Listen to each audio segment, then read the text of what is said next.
In a quiet village called Ilé-Owó, surrounded by tall palm trees and red dusty roads, live many happy families. People in Ilé-Owó were kind, hardworking, and respectful. They believe in greeting their elders, sharing what they had, and helping one another.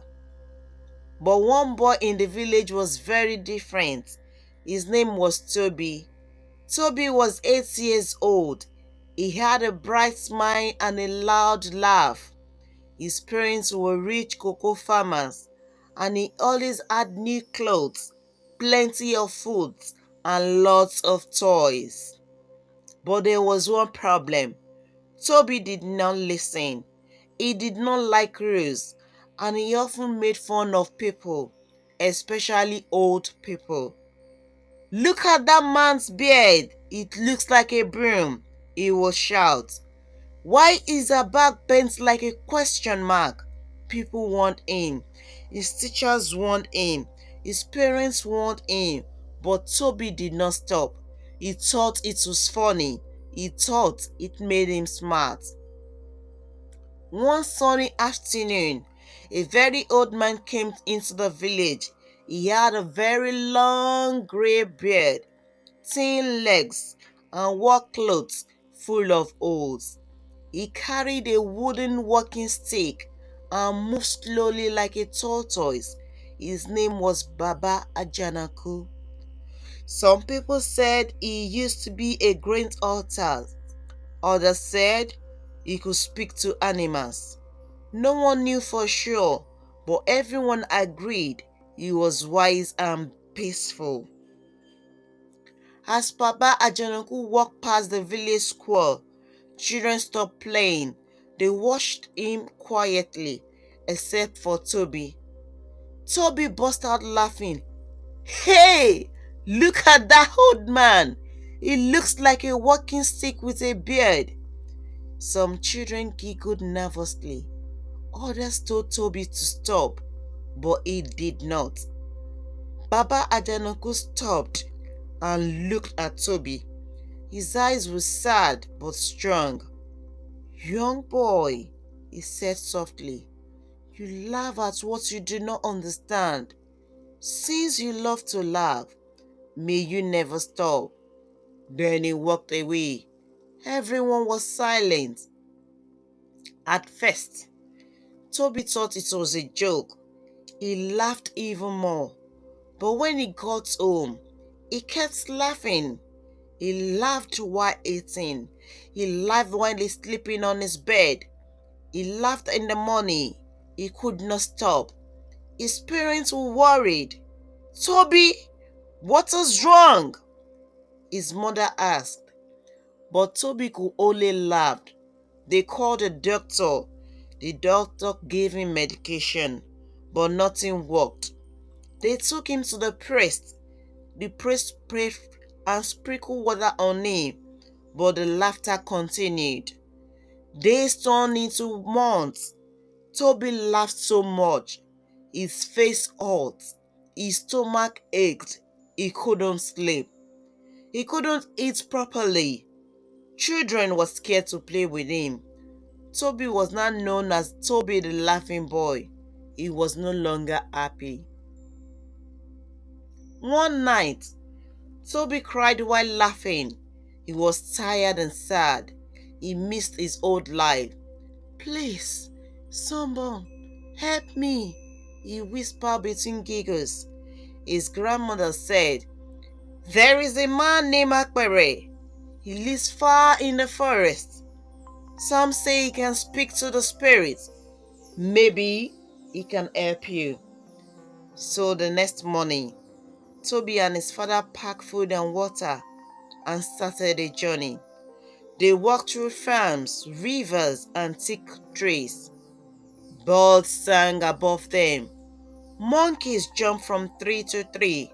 Toby still laughed, but now it was soft and painful. After 2 days, they reached a quiet clearing. There was a small hut with smoke coming from the roof. A man in white clothes sat by a fire. His eyes were bright like stars. "Welcome, Toby," the man said. "I knew you would come." Toby fell to his knees. "Please, help me. I live at an old man, and he cursed me." Akpere looked at him kindly. "What have you learned?" Toby wiped his tears. "I have learned that making fun of people is wrong. I have learned that everyone deserves respect. I just want to be normal again." Akpere nodded. He stood, took a small pot of water, and sprinkled some on Toby's head. He sang a soft song in a language Toby did not understand. Suddenly, the laughter stopped. Toby was quiet. For the first time in months, he felt peace. Toby and his father thanked Akpere and returned to Ilé-Owó. Everyone was shocked to see Toby quiet. He hugged his mother and said, "I'm sorry." From that day, Toby changed. He helped others carry things. He gave food to the poor. He said sorry when he made mistakes. Every year, on the day the laughter stopped, Toby placed food by the roadside, hoping Bàbá Àjànàkú would return so he could say thank you. He never saw him again, but he never forgot him either. Years passed. Toby was now taller and wiser.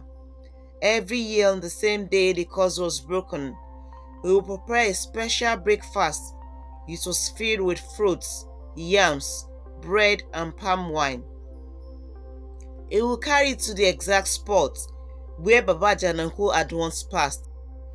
There, Toby would bow low and whisper, "Thank you." One day, as he placed the basket down, he noticed a white feather resting gently on top of the food. He looked around, but there was no bird in sight. Toby smiled. He felt it was a sign that Bàbá Àjànàkú had seen his gift.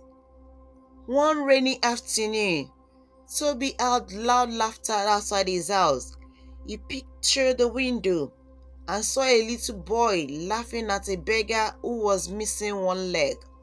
The boy's name was Kunle, and he was acting just like Toby used to. Toby went outside and knelt in front of Kunle. "Do you know what happened to me when I was laughing at someone like that?" Kunle shook his head. Toby sat with him and told the story, from the coast to the forest to Akpere. Kunle's eyes grew wide. "That really happened to you?" "Yes," Toby said. "He taught me to be kind." Kunle turned to the beggar and said, "I am so sorry, sir." He gave the man a small bag of roasted groundnuts. Toby smiled. He felt proud. Soon, the village elders decided to create a new festival. It was called Festival of Wisdom. Children would dress up like others and tell stories of kindness, respect, and learning. Toby was chosen to be the first storyteller. Under the big Iroko tree, with drums playing softly and lanterns glowing, Toby stood tall and shared his tale. The children listened closely. Some gasped, others cried. At, at the end, they all clapped. From that day, every child in Ilé-Owó knew the story of Toby and the cause of his laughter. Many years later, Toby became a teacher. He taught reading, counting, and most of all, kindness. His favorite story to tell was his own. One afternoon, a stranger walked past his school. He had a long gray beard, thin legs, and a familiar wooden stick. Toby stepped outside. "Bàbá Àjànàkú?" he asked. The old man smiled. Eyes still starred, but strong. "I see you learned." "I did," said Toby. Bowing deeply, the old man placed his hand on Toby's shoulder. And now, you teach others. That is the greatest gift. Then, as quietly as he came, Bàbá Àjànàkú walked away. But this time, Toby didn't cry. He smiled. Words can hurt or heal. What we say matters. When we show kindness, we grow into something bigger than ourselves, just like Toby. Have you ever learned a hard lesson from a mistake? Let's talk about it in the comment section. And then, don't forget to like, subscribe, and hit the bell icon so you don't miss our future videos on powerful stories like Toby. See you in my next video. Bye.